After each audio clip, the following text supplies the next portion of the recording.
Mm. Good morning. This is the Smart Life Club. You're on the Coffee Break Show, and I'm Vicki Helm. Welcome to today's show. You know, it's interesting.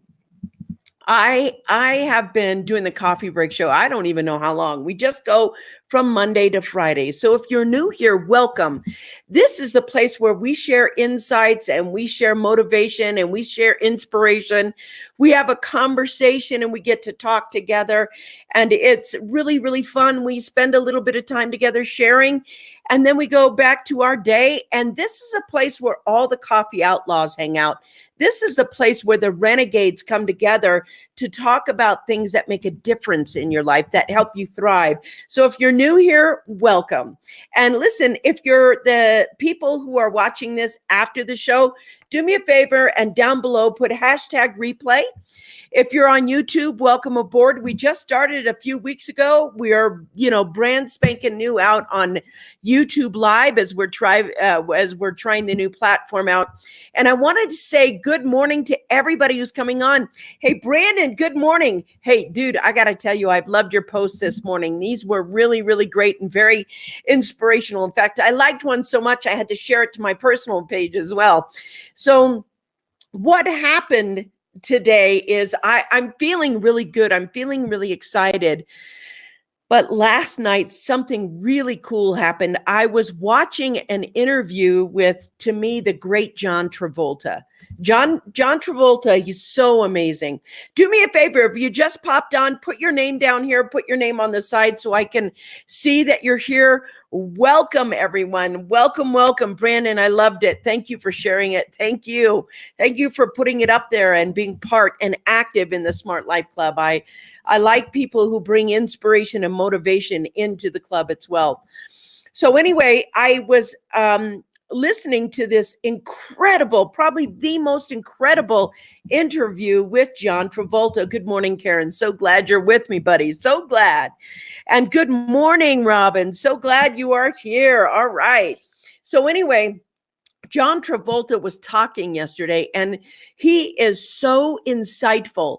And it's not only that he is insightful, but he is also intentional about everything almost. He had such an awareness. And one of the things that he talked about yesterday was so important. I wanted to share with you what he said, because this is the most important thing that you can do for your business, that you can do for your life. So anyway, they were talking about how he puts a movie together. And so what happens when he sees a script he likes, or, whatever a script is offered him, and he actually wants to do it. He gets on a phone call with everybody, and he knows when he gets there, maybe there are 7 or 8 people on a call. And if they're trying to figure out how to get this movie done because he likes it and he knows he can carry the movie. He's John Travolta. He can carry the movie. So what he's looking for is an incredible script. And he said early in his career, he made a decision to do his best work always. Do enough research of the character, go to lengths that you need to go to get the best work you can do out there. He like, this is my bar. I set it. And the standard that goes up every single day, it's John Travolta. He doesn't get worse over time. If you get worse over time, you're out of that industry. You're out of that game. He gets better over time. And he keeps doing the research that he needs to do to produce the movie he needs to do. But here's the key thing. He said, when I get on the phone call, I'm looking for the person who is negative. He knows there's one in every phone call that he's ever worked. And if he's got 5 people that are trying to figure out how to get the movie off the ground, or, there's 8 people on the call and 7 people are trying to get the movie off the ground, he's listening for that one person who's negative. And then he says to them, I need you to remove yourself from the call. I need you to remove yourself from the call.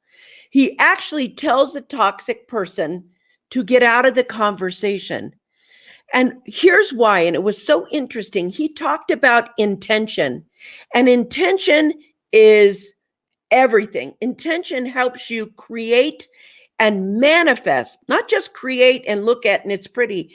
Manifestation is different than creation. Creation is bringing it to yourself. I created it. Manifestation is bringing it out to the world. So anyway, when John Travolta was there, he said, I look for the person who is the toxic person because they have conflicting intention. Conflicting intention. So what happened when he said that is I was looking at all these businesses in the world. Good morning, Lori. It's so nice to see you on, my friend. Conflicting intention happens everywhere. It happens in your life. And as long as you have conflicting intention, you cannot materialize what it is you want to materialize. So for instance, let's say you want to write a book and you know that your intention to write this book is good. You know the why, it's a great book, etc. But then you have a negative intention over here, the negative intention that is like, I'm too busy, I'm too this, and it's making a complete mess of the whole thing. As long as you have conflicting intention, how can you then begin to align yourself? So what he does is if there's 7 people that are working their butt off to uplift a project, then that's who you work with.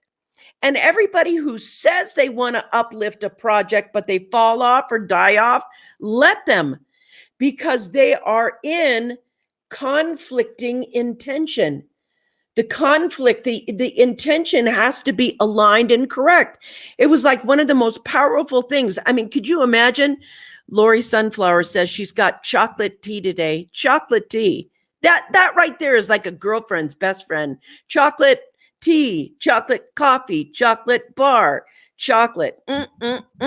Got chocolate tea today. Brandon says negative Nancy's give us insight on ways that we think of things we wouldn't usually think of in a different manner. That's true. What you don't want when you have a group of people who are trying to lift a project up is someone whose intention is not aligned. Now, here's the thing. People will go along and they will tell you their intention is aligned, that they're fully on board, that they're with you. It's going to be great. And their intention is still different from yours. So let me just say this to you. Toxicity stomps growth. You got that. Marie Jo just said toxicity stomps growth. It's true. And so what I was so impressed with is that for every project John Travolta has, that's the first thing he listens for. He listens for the toxicity and gets rid of it. And I thought that was brilliant. I've never listened for the toxicity and said, yeah, nope, you aren't right. He says, get it out of your life, get it out of your projects, get it out. Even if you have to say goodbye to people and things you love, if they're internally toxic at whatever you do, then it's not going to work. You have, intention is everything. So when you sit at the table and there's a few people at the table and one of them says, I'm with you. I want to make this. I want to do this. I want to do that. And really they want something completely different, but they're telling you what they want and make it looking like you have aligned intention, then you don't have aligned intention. And I know this a lot of times. I get people every single day who want me to come in their business with them, who want me to co-write a book with them. And really what they're asking for is, help me get a book off the ground. I don't know how to do it by myself. That's a different conversation. But the conversation comes up with, you and I have a lot in common, and I'd really like to write a book with you.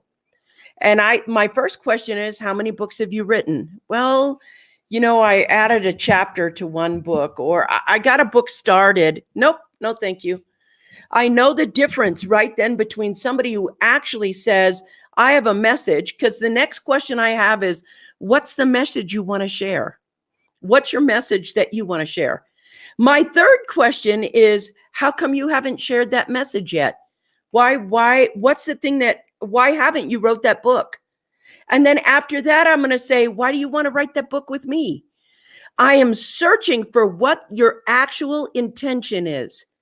Because if your intention is, I don't know how to get there and I'm going to ride your coattails, can you see how that's not, I want to serve the public and make the best product ever. You see, John Travolta was very clear. He's like, I do all the research. He did research for 1 year, literally went to a foreign country, over to where, the soldiers were, so that he could, to learn about the character, to learn about the mindset, to learn about the pain and the pleasure of something. He went over the top to go ahead and bring the character to life. And when you get to the point where you have that much drive and that much research, you can see how you're serving the public with a great movie to entertain. Lori says a negative person is like a cancer. You need to cut it out ASAP or it will spread. Yes, Lori, that is very true. Brilliant analogy. Thank you, Karen. Brandon says some of the best companies come from differences in opinion. Yes, differences in opinion with intention, real true intention to make something that is going to better society or whatever. Yes, they can come together and win. Karen said cool beans, too true. Thank you very much, guys. My point in telling you this is, if you're one of the 7 people on the call, are you the negative nanny? I know that we can say negativity is toxicity, but when are we toxic to a project? When do we become toxic in a relationship? When do we become toxic with our own dreams, our own manifestations? You see, you don't understand the intelligence by which he talked about. You see, that voice in your head, that voice in your heart, and that voice in your soul are going to come up and they're going to say, here's a great idea. And somebody on that phone call is not going to be aligned. Somebody on that phone call with you and yourself, you're there with me, myself, and I. Some of you are going to be there and go, look at this great idea. It can make us money. It can do this. It can do that. It can do all these things. And then there's going to be somebody on the phone that says, you're not smart enough to do this. We can't do this. How are you going to say, I need you to disconnect from this phone call? I need you to disconnect yourself from this phone call. You have to align all of your intentions, If you have split intentions, you will have power struggle. You'll be battling you back and forth. If you're like, hi, I should do a Facebook Live, but I'm not pretty enough, or I'm too ugly, or too fat, or too thin, or I'm too busy. I don't know what I would say. And most people allow that person to control the conversation. What are you going to do to say to yourself, I need you to disconnect from this call? You have to give something else inside you power and command over that negativity. And that negativity inside you has to be disconnected by your heart and your soul, because it's often the negative thing is your mind. So what happens when we get together with a team?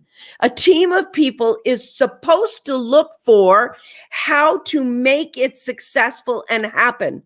If you have a team of people that is there, how to make it successful and happen, you have the opportunity to make movies, to make technology like smartphones.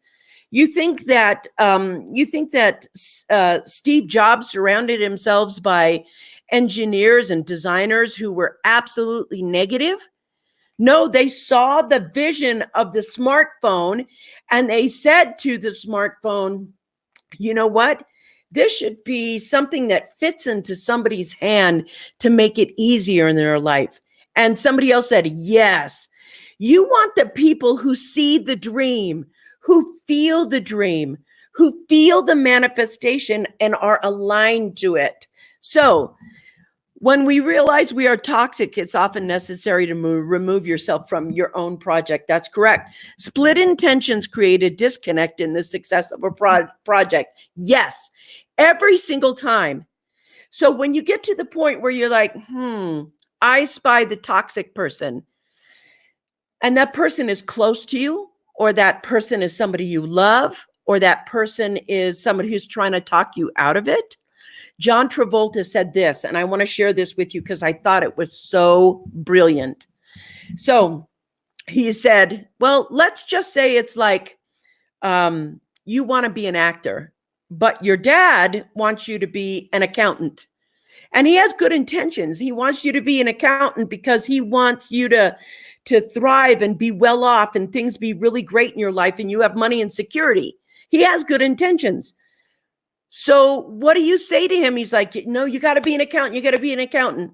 Dad, thank you for sharing what you want me to have. And I know that you've done this out of love and I love you. But if I became an accountant, I would be doing or having a life that you think I should have. And I probably then would have 100% chance of being unhappy. But if I'm an actor and I fail, I will grow and I will have fearlessness because I'm doing something that I love. I'm doing something that I love. And so that's the beauty of that. You have to intend for you to succeed at something you love. Brandon says it takes a bigger person to remove yourself for the betterment of the team than to continue on and remain toxic to other people. Yes, a toxic person doesn't know they're toxic. They think they're reasonable. They think they're smart. They think they don't even know they're being toxic. When you're toxic, most often you won't even notice. You'll actually believe your mind before you believe your soul. Hi, Barb. Nice to see you, sweetie. Barb says immediately, Zig stinkin' thinking quote comes to mind. Yes. We all need a daily checkup from the neck up to avoid stinkin' thinking, which ultimately leads to the hardening of the attitudes. Yes. Yes, yes, yes. Brandon, this is one of my favorite things, Brandon, proactivity versus reactivity. But the thing is, when you come on the team and you think that your job is to be the contrarian, you are probably the toxic link. When you come on and you think that won't work because, or you bring I don't like that, but what do you like? And you don't respond, you are, or it's too hard, it's too this, it's too that, see you later, bye. And what happens is there are a plethora of negative people in the world who think they are not negative, who think they're inspirational, who think that their ego is correct all the time. One of my favorites, yes. One of the things that you can really have a come to Jesus meeting with is yourself and that own piece of yourself that's there. I learned so much from John Travolta's interview. I'll probably watch it again. I'll actually put the link for the interview inside the Smart Life Club because it was such a powerful interview and he is such an amazing soul. Lastly, what I understood about the interview that I watched is how carefully he chose his words, how carefully he chose what picture to paint for us, not in a fake way, in a very fundamentally authentic way. So for instance, he says, when I do bad guy characters, I am not trying to, uphold evil. No, I'm trying to make a bad guy entertaining. How is this guy and his thinking entertaining? And so what happens is he understands that movies are an illusion and kind of life is an illusion. And what happens when you become an illusionist? When you're an illusionist and you're a magician, that's like a fantastic skill. When you're an illusionist and unethical, that's not a great skill to me. It could be fantastic to hustle and grind and do whatever you want, but you're going to put as much energy into learning to be an illusionist via magician and the well-being of humanity, or being an illusionist hurting people. What is your intention in your life? We are headed into a new decade, probably the most profitable decade we'll ever have in history. It's just a huge decade. And you have a choice to redefine who you think you are. Redefine, reimagine, and rethink what your possibilities are, or what you could be, or what you could make. And the first person that gets on the call that says, I don't think that can be done, you need to dismiss them from the call. You need to dismiss it from your life. You want to put something in place that says, oh, there's that thing. I'm going to dismiss this, and just for a moment, feel the pleasure of an idea, a manifestation, a creativity, a project, whatever you're doing. Don't let that stinking thinking come by and tell you that it's reasonable, that it's being practical, or that it's a realist. None of that's true. Your mind is not a realist. That's an excuse people use when they're scared to step out and take that risk. We want to step out and take that risk. Brandon says, and in that case, it's necessary to say within yourself, I'm being negative, and that is the negativity helping. Probably not. Yes, that's true. It doesn't help. Brandon, you're so right. It's like, it does not help to be that. What we do is we don't become what other people tell you you are. Go within and find what you are. And really, when you picture a manifestation, because that's what a movie is. A movie is an idea for a story. It's a story. They turn that story and they film the story, and they write the story, they write the script, they have several writers, they make film, they make the production. And it's this long process of making a story that takes sometimes over a year to make the product. And that product goes out to the public. I think that process is a big project. To make a movie, I think, is a big project. And the risk doesn't guarantee the return. They start spending money over here without knowing if the movie's going to fly or die. So that's the big risk, and he's willing to take it. And what makes that risk successful? When people stand together with their intention aligned and prosperously thinking, how do we make the best movie we can? The best product we can, the best message, the best business, the best acting. We get the best of everything in ourselves into that project. Give it 100%. Take that risk and that manifestation, and know. I thought it was ballsy. Could you imagine being on a phone call with John Travolta and him saying, Vicki, I need you to release yourself from this call. That's how powerful his intention is. His intention is to make a great movie. And if you are not aligned with that intention, get out. Isn't that interesting?